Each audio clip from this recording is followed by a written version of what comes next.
New world. The first human ever, Kivo, is born. Kivo founds Cuna Kingdom. Then Kivo discovers fire. Then he makes a tent. And Ibo, the second person ever in Cuna Kingdom, is born. Kivo makes his first house. And he becomes king of Cuna Kingdom. The leader of the capital of the Cuna Kingdom, which is called Enia, is called Shuh. Kivo then got his golden tooth, and he also gets his stick. Then Captain Chozek arrives, and Kivo also becomes 78. Wow, that's almost as old as my grandma. New houses get made, and Kivo gets his palace. Doc is the first citizen of Enandron, and the first elf, Ashel, is born with 18 years. This is how much Cuna is big in the year 115.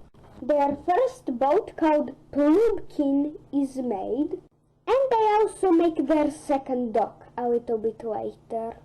Ogef becomes a captain of another army, which is in Doak City. At year 150, Cuna Kingdom gets its 100 person. And then colorful ship arise in the shape of a smiley face. A little bit later, Wakin, the first warboat, is made. And instead of a sheep empire, there is a chicken empire close to the border of Cuna Kingdom. And the dwarves settle in the land of sheep. Right below the Dwarvish island, there are some new human civilizations, which are most likely some scattered humans from the previous world that also hate the Cuna Kingdom. And the elves, for some reason, attack everyone. Odamama, a village of Cuna, crumbles before they defeat the Elvish army and recover. So, a 116-year-old warboat is boarded by 100 army men. So, becomes as old as John Comon, the oldest person on the history of Earth. Mona becomes under siege, and Mona is soon later destroyed. And Atadi, the Elvish capital, is under destruction. And I clicked on Grabzilla accidentally. And soon after that misclick, the Elvish civilization is gone, before even more elves arrive. And a forest flourishes, and the war of the forest begins, between the trees, the elves, and the humans.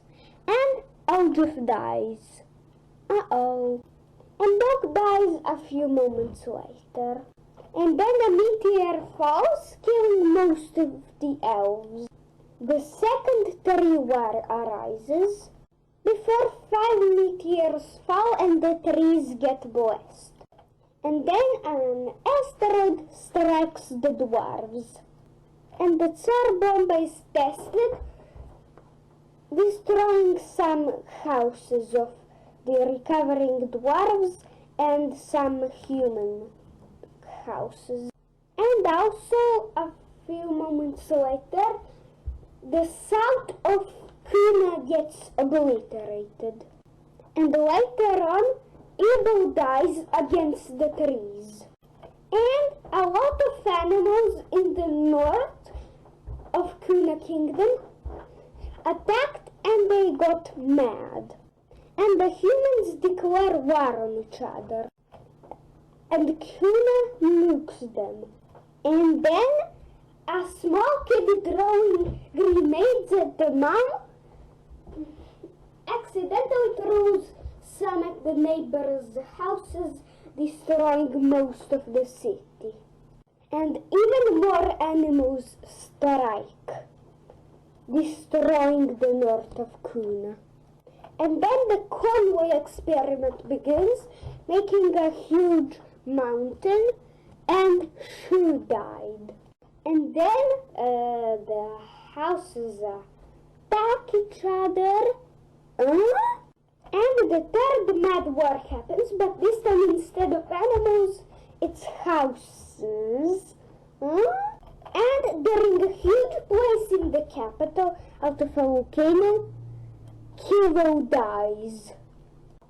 And then Cuna bombs the north, obliterating it. But there was not many people and a lot of mad animals from the first and second mad wars, so they decided to bomb it with Tsar bombas. And then the new king decides to bomb every single meter of Cuna, destroying it whole. And right before the last people died, they bombed the rest of the world.